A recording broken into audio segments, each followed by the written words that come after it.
Hi guys, welcome to Weekends Outside FL. Thanks for tuning into my channel. Today, this is a video about venomous snakes that we have in Florida. These are snakes that you may run across while hiking here in Florida, and we're going to talk a little bit about each of them and how you can identify them. In Florida, there are 6 species of venomous snake, and I'm going to talk to you about each of those and give a little description about them and where you might find them. Today, the first snake I want to talk about is the eastern copperhead. The eastern copperhead is, of all the snakes in Florida that are venomous, it is about the least venomous snake in Florida, the one that you would most want to be bit by if you had to be bit by any of them at all. And you probably don't want to be bit by any of them at all. But the eastern copperhead is, it has these semi-hourglass looking markings, a hemotoxic venom snake that doesn't have that strong of venom, and most bites are easily survivable. The eastern copperhead has a brownish red pattern and going down its dorsal. The copperhead can be up to about 3 feet in length on average. It is nocturnal during the hot summer months, and then it becomes diurnal during the spring and the fall. The copperhead is infamous for being silent and motionless when approached or when someone steps on or near it, so bites can take people by surprise. But you'd still want to get medical attention if you get bit by a copperhead. It's just that of all the venomous snakes in Florida, it's the least serious of them all. The next snake I want to talk about is the southern or Florida variant of the cottonmouth. This snake is slightly more venomous than the copperhead. This cottonmouth is found in virtually all of the wetland environments of Florida. It is semi-aquatic. It is one of the only semi-aquatic pit viper snakes. It has a distinctive cottonmouth looking mouth. When it opens, you can see like a whitish color in the mouth, whereas the rest of the body of the snake doesn't have much of a dorsal pattern at all. It's just kind of this dark brownish color. These snakes can be quite large. Now, if you get bit by a cottonmouth and you don't seek medical attention, it has about a 15% or up to a 15% fatality rate. So it's a pretty strong venom. You don't want to get it. This cottonmouth venom can cause necrosis, and not a good thing to get bit by a cottonmouth. Now, cottonmouths are often confused with harmless water snakes, but they're not, cottonmouths are not harmless at all. And yeah, the cottonmouth can be found just about anywhere in Florida, in other parts of the southeast, and even in the northeast and midwest. It's found in a lot of parts of the country, but Florida has a specific subspecies of the cottonmouth that has 2 vertical lines going down the sides of its snout, or the tip of its snout, that you can kind of make a distinction of this between this and the northern cottonmouth species. So the next snake I want to talk about is the pygmy rattlesnake. This is a very ornate looking snake. It is a small snake, usually no more than 2 feet long, and this snake is the general color of the pygmy rattlesnake is gray with a pattern of black semicircular spots on it and a broken red stripe running down the dorsal or the back of the snake. And so it's actually a really beautiful looking snake. The pygmy rattlesnake does not produce that much venom and is known to be one of the more survivable snakes to be bitten by. It has a hemorrhagic type of venom, but there's no neurotoxin in the pygmy rattlesnake venom.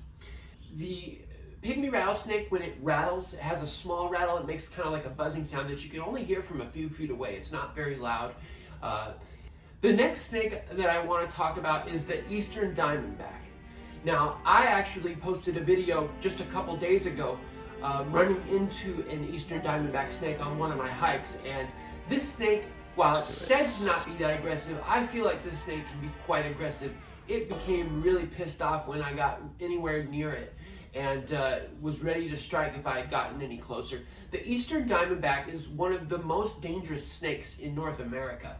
It is the biggest rattlesnake of all rattlesnakes. It has a very high venom yield and carries a lot of potent lethal venom that has both hemorrhagic and neurotoxic effects to it. So you do not want to get bit by an eastern diamondback. You want to seek medical attention right away. The eastern diamondback is found in mixed forests, upland forests.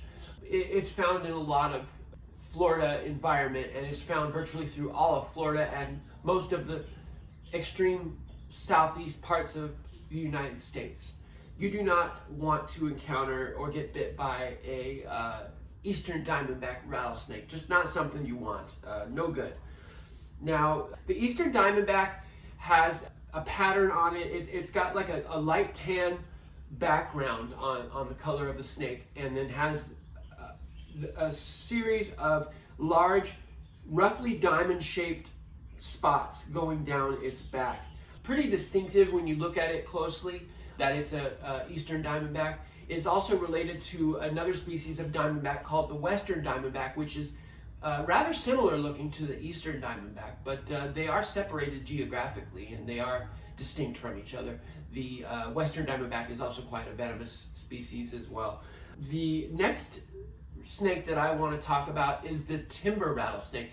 This is also a very dangerous rattlesnake that is only found in extreme North Florida.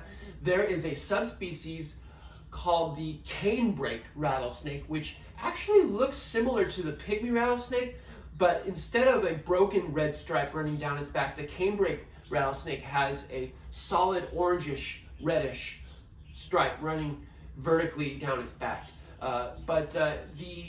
The venom of the timber rattlesnake is complex and hemorrhagic, and it can be lethal. If you get bit by it, you want to seek medical attention right away.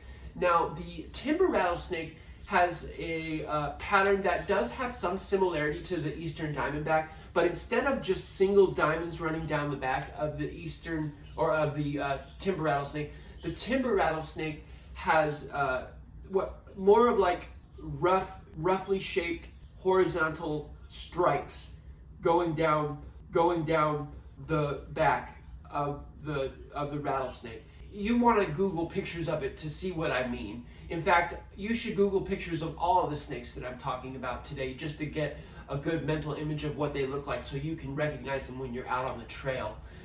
But don't want to get bit by a timber rattlesnake or its subspecies, which also lives in Florida.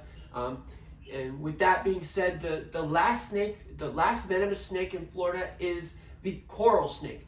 This one is kind of distant from the other snakes that we talked about. The other 5 snakes are often somewhat roughly related to each other as pit vipers.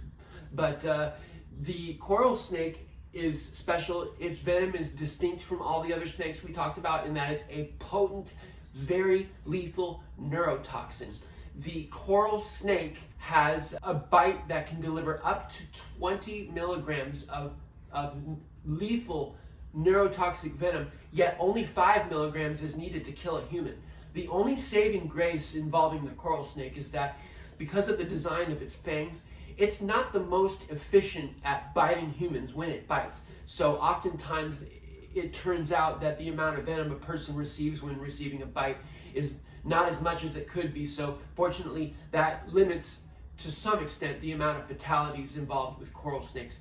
Also, being bit by a coral snake is really bad in the United States today because from what I've read online, various sources suggest that there is actually a limit to the availability of the anti-venom needed for a coral snake bite, which means you might be out of luck if you receive a serious bite with a coral snake, and the only way they can save you is by supportive care, if that works. So, not a good thing to get bit by a coral snake at all. Nope, nope, nope, nope, nope, nope, nope.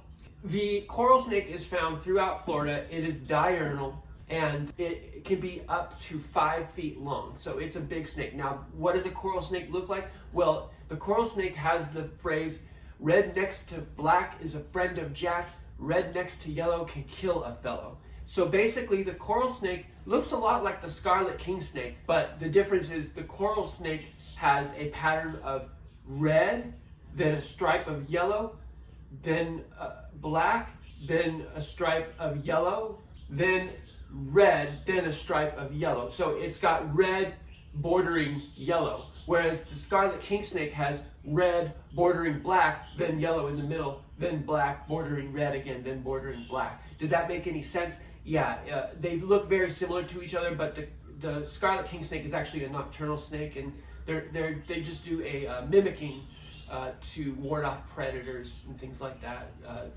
So I hope you guys got some information from my video today. I strongly encourage all of you, especially those who are in Florida or in the Southeast and do a lot of hiking, to look up these snakes, get familiar with them, familiar with what they look like. You don't want to be bit by any of these. They're all bad, but they are different from one another, and there's definitely some nuances in what goes on with them when you get bit and stuff like that. So I'll be going on a hike in a few days, and we'll upload a video of that hike. And in the meantime, I hope you enjoy this content. Like, share, and subscribe, and thanks for watching Weekends Outside FL.